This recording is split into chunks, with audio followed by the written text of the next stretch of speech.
ये किलर इस लड़की को किडनैप करके इसको तेज धार नाइफ से काटने वाला होता है, लेकिन तभी वो देखता है कि लड़की ना तो डरी हुई है और ना ही रो रही है। ये देखकर किलर उससे भी बड़े चाकू से उसे काटने का सोचता है। इतने बड़े चाकू को देख लड़की हंसने लगती है, जिससे किलर उससे गुस्से में पूछता है कि तुम क्यों हंस रही हो। जिस पर लड़की किलर को कहती है कि तुम मुझे नहीं मार सकते क्योंकि मेरा बॉयफ्रेंड मुझे तुमसे बचा लेगा। इस लड़की का नाम दामिनी है, जो स्टेशन पर अपने बॉयफ्रेंड के आने का इंतजार कर रही है। लेकिन उसी टाइम एक किलर वहाँ आकर दामिनी के चेहरे पर स्प्रे मारकर उसे बेहोश कर देता है। लेकिन दामिनी के पूरी तरह से बेहोश होने से पहले वो मुस्कुराती है, क्योंकि उसने अपने ब्लाइंड बॉयफ्रेंड को उसी स्टेशन पर आते देख लिया था। लेकिन किलर जब देखता है कि वो बंदा अंधा है तो वो चुपके से दामिनी को उठाकर वहाँ से ले जाता है, जिससे गौतम को थोड़ा शक होता है और वो दामिनी को आवाज देता है। ऐसे ही थोड़ा इधर उधर ढूंढने पर उसे दामिनी की रिंग मिल जाती है, जिससे उसका शक यकीन में बदल जाता है कि उसकी गर्लफ्रेंड दामिनी किसी मुसीबत में है। अब आगे क्या होता है चलिए जानते हैं दोस्तों। तो कहानी की शुरुआत एक सुनसान जगह से होती है, जहाँ इस कहानी का साइको किलर एक लड़की को बिस्तर पर लिटाकर उसके हाथ पैर बांधकर बिना उससे बात किए उसका सर धड़ से अलग कर देता है। उसके बचे हुए शरीर को ले जाकर एक जगह पर रख देता है। सुबह यह मामला पुलिस तक पहुँचता है। पुलिस एक्शन में आती है और सारी फॉर्मेलिटीज को पूरा कर वहाँ से चली जाती है। इसी शहर में हमारा हीरो गौतम भी रहता है, जो देख नहीं सकता, मगर उसे दामिनी नाम की एक रेडियो जॉकी को सुनना काफी पसंद था और वो अक्सर उसका शो सुनता रहता था। दामिनी को सुनते सुनते गौतम को उससे प्यार हो गया था, लेकिन अभी तक ये सिर्फ वन साइडेड लव था। गौतम को अच्छी तरह से मालूम होता है कि कब किस समय दामिनी कहाँ जाने वाली है और आगे क्या करेगी, इसीलिए वो अपने दोस्त राजनायकम की मदद से उसको फॉलो करता रहता है। इसी दौरान दामिनी को फॉलो करते हुए वो एक शादी में पहुंच जाता है। गौतम गाना गाकर उसे इम्प्रेस करने की कोशिश भी करता है। थोड़ी देर में वो दामिनी को प्रपोज भी कर देता है, लेकिन दामिनी उसके प्रपोजल को शुरुआत में ठुकरा देती है। पर गौतम के काफी रिक्वेस्ट करने के बाद दामिनी उसे कहती है कि अच्छा ठीक है, कल मैं एक जगह पर जाने वाली हूँ, अगर तुम उस जगह का पता करके वहाँ मुझे मिल गए तो मैं तुम्हारे प्रपोजल को एक्सेप्ट कर लूंगी, साथ ही मान लूंगी कि तुम मुझसे सच्चा प्यार करते हो। साथ ही उसे हिंट देते हुए वो गौतम को कल का प्रोग्राम ध्यान से सुनने को बोलती है। अगले दिन गौतम पूरे ध्यान से रेडियो पर दामिनी का प्रोग्राम सुनता रहता है। दूसरी तरफ दामिनी रात के समय गौतम का एक रेलवे स्टेशन पर इंतजार कर रही थी, क्योंकि उसे पूरा भरोसा था कि गौतम जरूर आएगा। मगर काफी देर तक इंतजार करने के बाद भी गौतम नहीं आता और उसके बदले वो साइको किलर वहाँ आ जाता है, जो दामिनी के चेहरे पर स्प्रे करके उसे बेहोश कर देता है। लेकिन बेहोश होने से पहले दामिनी गौतम को वहाँ आते हुए देख लेती है और उसके चेहरे पर एक मुस्कुराहट आ जाती है। गौतम दामिनी के पास आते ही उसके परफ्यूम की खुशबू को सूंघ लेता है। गौतम दामिनी को आवाज लगाते हुए बेंच की तरफ बढ़ता जाता है, मगर दिमाग से शातिर साइको किलर बड़े ही शांति से दामिनी को अपने कंधे पर उठाकर गौतम के सामने से निकल जाता है। ये सीन सुनने में जितना अच्छा लग रहा है, उससे कई गुना ज्यादा ही बोन चिलिंग एक्सपीरियंस देने वाला है। खैर गौतम को लगता है कि यहाँ कुछ तो गड़बड़ है, इसलिए वो पुलिस को कॉल करके यहाँ बुला लेता है और जो हुआ वो बताते हुए कहता है कि दामिनी को उसी साइको किलर ने अगवा कर लिया है। वहीं वो साइको किलर दामिनी को एक जगह लाकर उसके हाथ पैर काटने को तैयार ही था कि तभी उसकी नजर दामिनी के चेहरे पर जाती है, जिस पर किसी प्रकार का कोई डर नहीं था, बल्कि वो उल्टा मुस्कुरा रही थी। किलर उससे पूछता है कि तुम मुस्कुरा क्यों रही हो और तुम्हारे चेहरे पर कोई डर क्यों नहीं है। दामिनी उसे बताती है कि आज से ठीक 7 दिन बाद मेरा जन्मदिन है और मेरे जन्मदिन तक अगर मैं गौतम तक नहीं पहुंच पाई तो वो मुझे कहीं से भी ढूंढ निकालेगा। ये सब सुनकर किलर दामिनी को नहीं मारता और उसके चैलेंज को स्वीकार कर लेता है। थोड़ी देर बाद किलर बाहर जाकर एक प्रोस्टिट्यूट को बुक करता है और बेहोश करके अपने यहाँ ले आता है। दामिनी की जगह उसके हाथ पैर बांधकर उसका भी सर धड़ से अलग कर देता है। इतना सब करने के बाद किलर दामिनी से कहता है कि जब गौतम तुम्हारी खोज करते हुए यहाँ आएगा तब मैं उसका सर काट के तुम्हारे हाथ में और तुम्हारा सर काट के उसके हाथ में रख दूंगा। अगले दिन किलर प्रोस्टिट्यूट की बॉडी को बाहर फेंक देता है। जल्दी ही पुलिस भी वहाँ पहुँच जाती है। पुलिस ऑफिसर मुथु कमिश्नर को बताता है कि दामिनी के पिता ने कंफर्म किया है कि ये बॉडी दामिनी की नहीं है। बॉडी की बात सुनकर गौतम भी वहाँ पहुँच जाता है और स्मेल से वो भी समझ जाता है कि ये दामिनी नहीं है। गौतम फौरन सुशीला नाम की साइकेट्रिस्ट के पास जाता है। जाकर वो उन्हें बताता है कि दामिनी अभी भी जिंदा है। डॉक्टर सुशीला बताती है कि ऐसा होना तो नहीं चाहिए, क्योंकि वो किलर जिस भी लड़की को किडनैप करके ले गया है उसे मार कर ही छोड़ता है। फिर दामिनी के केस में ऐसा क्या अलग हुआ। साइकेट्रिस्ट गौतम को हौसला देते हुए कहती है कि 1.5 साल से पुलिस उसके पीछे पड़ी है, मगर अभी तक उसे नहीं पकड़ पाई। शायद इस बार तुम उसे पकड़ सकते हो। लेकिन फिर भी गौतम पुलिस कमिश्नर के पास जाता है उनसे मदद मांगने के लिए। वहीं पर अकबर नाम का कांस्टेबल उसे कमला नाम की एक एक्स पुलिस ऑफिसर के बारे में बताता है, जो पहले इस केस पर काम कर चुकी थी। कमला का पता निकालकर गौतम फौरन उसके घर पहुंचता है और उसे दामिनी के बारे में सब कुछ बता देता है। लेकिन कमला उसे यहाँ आने के लिए मना कर देती है, साथ ही उसे अनाप शनाप बोलने लगती है। दरअसल एक एक्सीडेंट में कमला ने अपने दोनों हाथ पैर खो दिए थे। इसके बाद से वो व्हीलचेयर के हवाले हो गई थी। इससे गुस्सा होकर गौतम उसे एक थप्पड़ मारकर वहाँ से चला आता है। दूसरी तरफ पुलिस वाले भी उस प्रोस्टिट्यूट के इलाके में पहुंचकर एक औरत से पूछताछ करने लगते हैं। औरत कहती है कि कल रात रानी ने मुझे फोन किया था और बता रही थी कि वो अपने कस्टमर के साथ है। उसका कस्टमर उसे अच्छी सी गाड़ी में कहीं ले जा रहा था। वो दिखने में भी काफी अच्छा था। इस तरह की कुछ जानकारी इकट्ठा कर पुलिस को पता चलता है कि किलर एक अमीर आदमी है। उसकी उम्र तकरीबन 28 से 30 साल के आसपास की है। उसकी 1 या 2 लग्जरी कार भी होगी। खैर उसी रात कमला अपनी माँ के साथ गौतम के घर पहुँचती है। इस बार उसने सोच लिया था कि वो गौतम की मदद करेगी और अब वो एक भी लड़की की जान नहीं जाने देगी। कमला कहती है कि सबसे पहले तो हमें इस केस की पूरी जानकारी इकट्ठा करनी होगी, जो कि अभी सीआईडी के पास है। इसलिए हमें वहाँ से सारी जानकारी लानी होगी। दरअसल 1.5 साल पहले वो इस केस पर काम कर चुकी थी। इसी वजह से उसे मालूम था कि सबूत और डिटेल्स कहाँ रखे हैं। कमला की मदद से गौतम सीआईडी के ऑफिस तक पहुँच जाता है। जब गौतम अलमारी खोलने ही वाला होता है तब एक आदमी पीछे से उसे पकड़ लेता है। तभी मुथु अपने घर की चाबी वापस लेने के लिए ऑफिस में आता है। मुथु को थोड़ा शक होता है पर वहाँ कोई नहीं था। मुथु के जाने के बाद हमको पता चलता है कि ऑफिस में दूसरा इंसान अकबर था और उसने ही उसको छुपा दिया था। कांस्टेबल अकबर गौतम की मदद करते हुए सभी डिटेल्ड पेपर्स की जेरोक्स कॉपी उसे दे देता है। खैर डिटेल्स को घर ले जाकर जब कमला उसको स्टडी करती है तो उसे पता चलता है कि अब कुल मिलाकर 14 लड़कियां गायब हुई हैं। उनमें से 4 तो प्रोस्टिट्यूट हैं और बाकी सभी लड़कियां अपनी फील्ड में काफी सक्सेसफुल थी। इसी तरह जो लड़की किडनैप हुई वो दिन दहाड़े रोड से गायब हो गई। गौतम पुलिस की टीम के साथ सभी विक्टिम्स के घर जाकर किडनैपिंग के बारे में पूछता है। सभी का कहना था कि घर लौटते वक्त रास्ते से उनकी बच्ची गायब हो गई थी। ये सारी बातें सुनकर गौतम हर जगह पर जाता है जहाँ इन लड़कियों को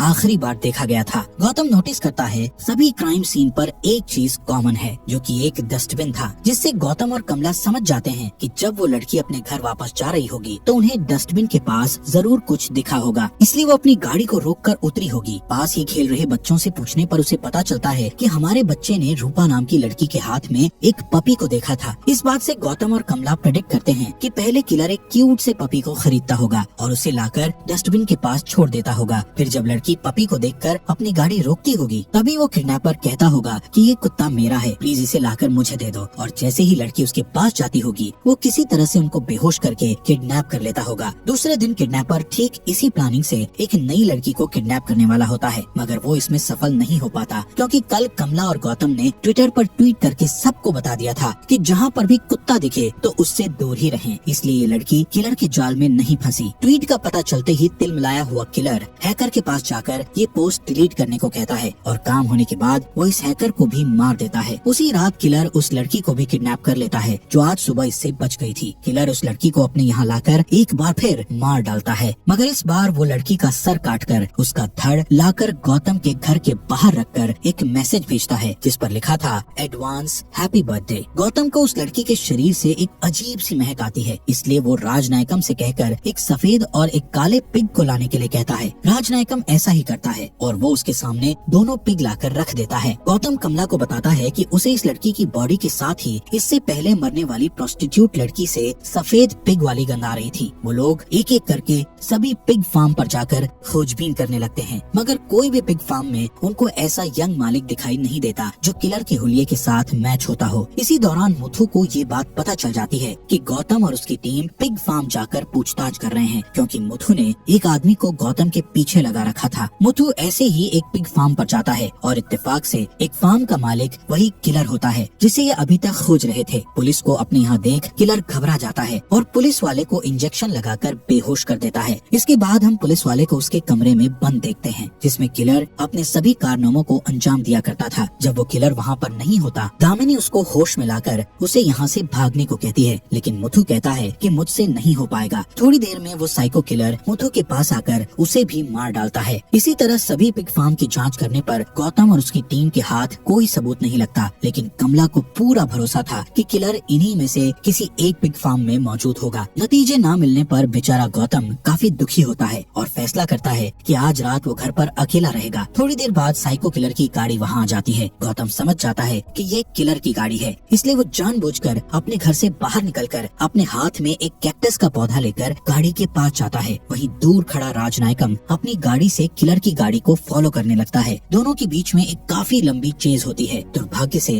राजनायकम किलर के हाथों मारा जाता है। किलर राजनायकम के फोन से गौतम को फोन करके बताता है कि मैं दामिनी को उसके जन्मदिन वाले दिन मार डालूंगा। गौतम गौतम को अगले दिन राजनायकम के बारे में पता चलता है। ये सुनकर वो बहुत दुखी होता है, लेकिन राजनायकम उसकी आंखें था, साथ ही एक सच्चा दोस्त भी। पोस्टमार्टम करने वाले डॉक्टर गौतम को उसका सामान देते हुए उसे बताते हैं कि किलर उसकी दाहिने हाथ की छोटी उंगली को काटकर अपने साथ ले गया है। ये सब देखने के बाद गौतम कमला और उसकी माँ को कहता है कि वो अब और किलर के पीछे नहीं भागेगा। इस बात से कमला काफी नाराज हो जाती है और कहती है कि अगर तुम्हें इतनी जल्दी हार माननी थी तो मुझे क्यों निकाला अंधेरे से बाहर? क्या जरूरत थी मुझे उम्मीद देने की?